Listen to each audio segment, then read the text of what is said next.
Hello guys नमस्ते। हामी चाहिँ यतिखेर ठ्याक्कै इटहरी बस पार्कमा छौं। सुनसरी जिल्लाको इटहरी भन्ने ठाउँमा छौं।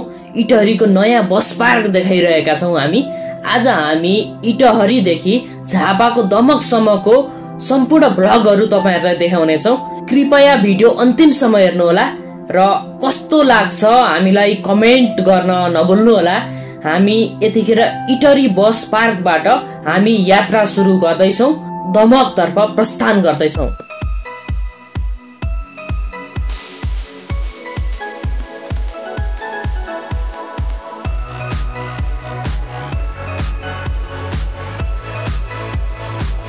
गाइजहरु यो चाहिँ हाम्रो इटहरी मेन चोक हो। इटहरीदेखि हामी पूर्वतर्फ प्रस्थान गरिरहेका छौं। देख्न सक्नुहुन्छ लकडाउनको समयमा खिचिएको दृश्य हो यो। लकडाउनको समयमा सवारी साधनहरूको चाप अलिकति कमै छ। मेन इटहरी चोक आइपुगेका छौं हामी। उत्तरतर्फ धरान रोड हो भने दक्षिणतर्फ विराटनगर रोड हो। हामी पूर्वतर्फ जाँदैछौं। पूर्व हामी दमकसम्मको यात्रा रहनेछ।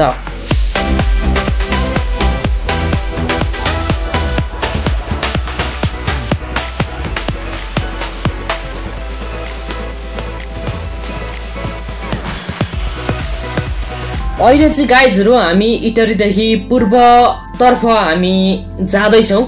कहीँ भिड भएको अनुभव गरेका छौं त कहीँ बाटो खुल्ला रहेको छ। गाइजहरु हामी अहिले चाहिँ इटहरीदेखि थोरै पूर्वपट्टि दमकसम्मको यात्राका क्रममा इटहरीदेखि पूर्वतर्फ हामी प्रस्थान गरिरहेका छौं।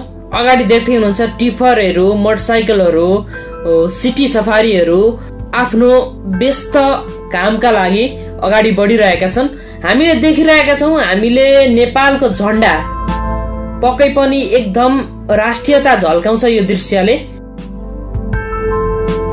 नेपालको झण्डाको आकृति भएको एउटा होटल देख्यौं हामीले।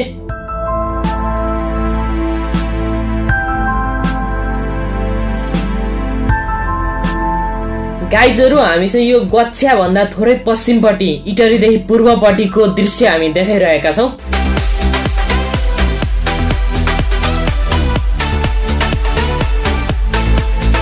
फाइनल्ली हामी गच्छ्या आइपुगेका छौं। गच्छ्या भन्दा अगाडि केही भिड जस्तो हामीले देखिरहेका छौं। देख्दै हुनुहुन्छ टिफरहरू, ट्राफिकहरूले रोकिरहेको हामीले अनुभव गरेका छौं।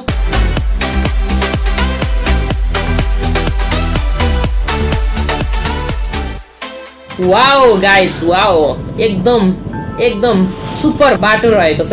हाम्रो यात्रा एकदम मजा भइरहेको छ। सवारी साधनहरू अलिक कम गुडेको हो कि भन्ने भान हामीलाई भइरहेको छ। गच्छ्यादेखि पूर्वको दृश्य देखाइरहेका छौं।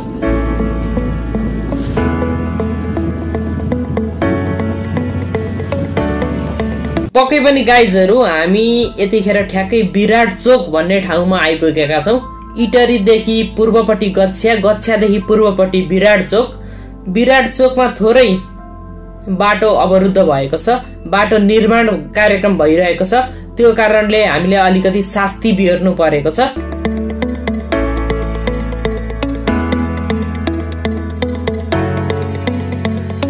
हामी यतिखेर विराट चोकदेखि पूर्वपट्टि बेलबारी आइपुगेका छौं गाइजहरु। बेलबारीको दृश्य हामीले तपाईहरुलाई देखाइरहेका छौं। बेलबारी पनि एक सुन्दर सहर मध्येको एक हो जुन मोरङ जिल्लामा पर्छ। हाम्रो यात्रा आज झापाको दमक गणतन्त्र चोकसम्म रहनेछ। हाम्रो भिडियो हेर्दै गर्नुहोला।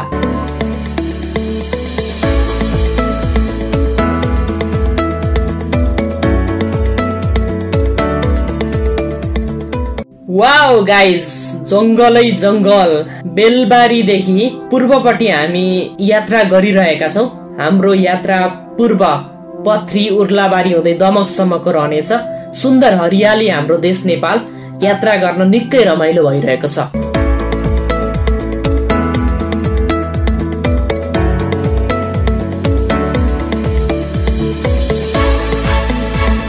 पक्कै पनि गाइजहरु यो चाहिँ पूर्वको पर्यटकीय क्षेत्र बेतना भन्ने ठाउँ देखाइरहेका छौं।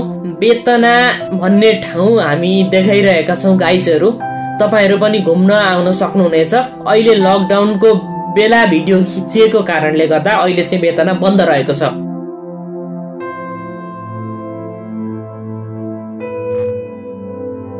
पक्कै पनि गाइजहरु यो ठाउँ चाहिँ ठ्याक्कै लक्ष्मी मार्गदेखि पश्चिमपट्टिको ठाउँ हामी देखाइरहेका छौं। हामी लक्ष्मी मार्ग अगाडि देख्दै हुनुहुन्छ, लक्ष्मी मार्ग छ अगाडि। बाटोको उत्तरतर्फ दक्षिणतर्फ सुन्दर हरियाली दृश्य अवलोकन गर्दै हामी अगाडि लक्ष्मी मार्गतर्फ प्रस्थान गर्दैछौं। पक्कै पनि गाइजहरु टिफर देख्दै हुनुहुन्छ अगाडि पिकअप गाडी पनि हामीले देख्यौं। गाइजहरु पुल तर्दैछौं हामी। ओ माई गॉड गाइजहरु, धान काट्ने मेसिन झापाबाट फर्केको होला। पक्कै पनि यो धान काट्ने मेसिन।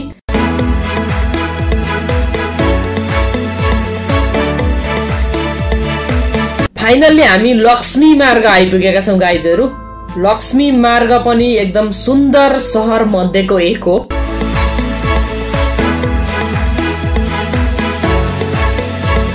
गाइजहरु हामी यतिखेर भाउन्ने नजिकै आइपुगेका छौं गाइजहरु।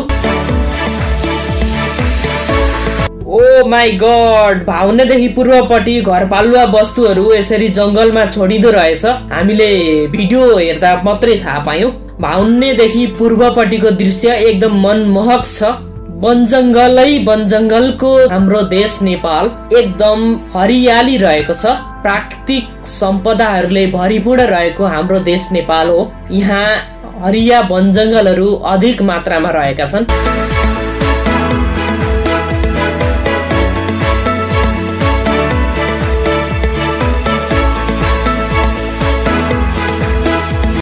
गाइजहरु हामी यतिखेर भाउन्नेदेखि पूर्वपट्टि देखाइरहेका छौं तपाईहरुलाई।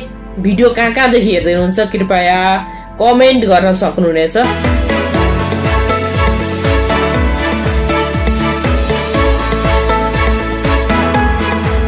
गाइजहरु यो चाहिँ चिसाङ खोलो भनिन्छ। यो खोलोलाई चिसाङ खोलोदेखि हामी पूर्वतर्फ लागिरहेका छौं। पक्कै पनि गाइजहरु हामी काने पोखरी आइपुगेका छौं। मोरङ जिल्लाको पथरीदेखि पश्चिमपट्टि काने पोखरी रहेको छ। काने पोखरीदेखि पूर्वतर्फ हामी जाँदै गर्दाखेरि बाटामा देखिएको हरियाली जंगलहरूको दृश्य हो यो। वाओ गाइजहरु वाओ, पथरीदेखि पश्चिमपट्टि काने पोखरीदेखि पूर्वपट्टिको जंगल हो यो। एकदमै मनमोहक दृश्य छ। पूर्व पश्चिम राजमार्गको उत्तर र दक्षिण तर्फ एकदमै वनजंगल रहेको छ। गाइजहरु हामी यतिखेर पथरी आइपुगेका छौं। फाइनल्ली पथरीसम्मको यात्रा हाम्रो तय भइसकेको छ। अगाडि देखिरहेका छौं गोर्खा डिपार्टमेन्ट स्टोरको शाखा रहेको छ पथरी बजारमा पनि। पथरी बजारमा लकडाउनको बेलाको दृश्य हो यो।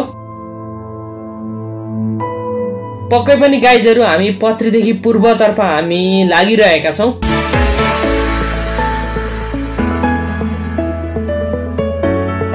गाइजहरु हामी चाहिँ मोरङ जिल्लाको मंगलबारे भन्ने ठाउँमा आइपुगेका छौं। अब हाम्रो मंगलबारेदेखि थोरै पूर्वपट्टि आइतबारे भन्ने ठाउँ छ।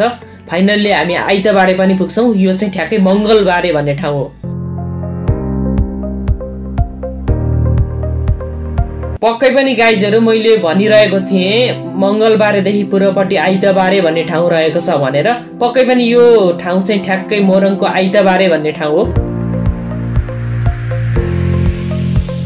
माफ गर्नुहोला गाइजहरु, हामीले उर्लाबारीको भिडियो क्लिप्स देखाउन सकेनौं। हामी उर्लाबारीदेखि पूर्वतर्फ दमकमा रहेको चिया बगानको दृश्य देखाइरहेका छौं। चिया बगान छेउमा रहेको पूर्व पश्चिम राजमार्ग हो। फाइनली गाइज हामी दमक आइपुगेका छौं। दमक आकाशी पुलदेखि पश्चिमपट्टि बुद्ध चोक नजिकैको दृश्य हो। हामीले अगाडि देखिरहेका छौं गोर्खा डिपार्टमेन्ट स्टोर, जुन बाटोदेखि उत्तरतर्फ रहेको छ। जुन गोर्खा डिपार्टमेन्ट स्टोर चाहिँ इटरीमा रहेको छ। मुख्य यो गोर्खा डिपार्टमेन्ट स्टोरको शाखा रहेको छ दमकमा।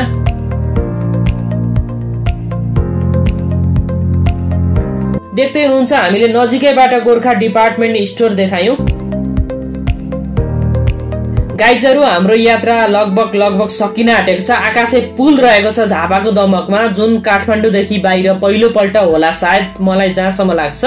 हामी दमकसम्मको यात्रामा छौँ हामी आज। फाइनल्ली हामी दमकको गणतन्त्र चोक देखिरहनु भएको छ, अगाडि डाँफे मुनालको मूर्ति देखिरहेका छौँ। हाम्रो यात्रा यहीँसम्म रहनेछ। भिडियो अन्तिमसम्म हेर्नुभयो गाइजहरू, कतिजनालाई मन पर्यो होला। मन पर्नेले हाम्रो भिडियोलाई लाइक, शेयर र कमेन्ट गर्न सक्नुहुनेछ।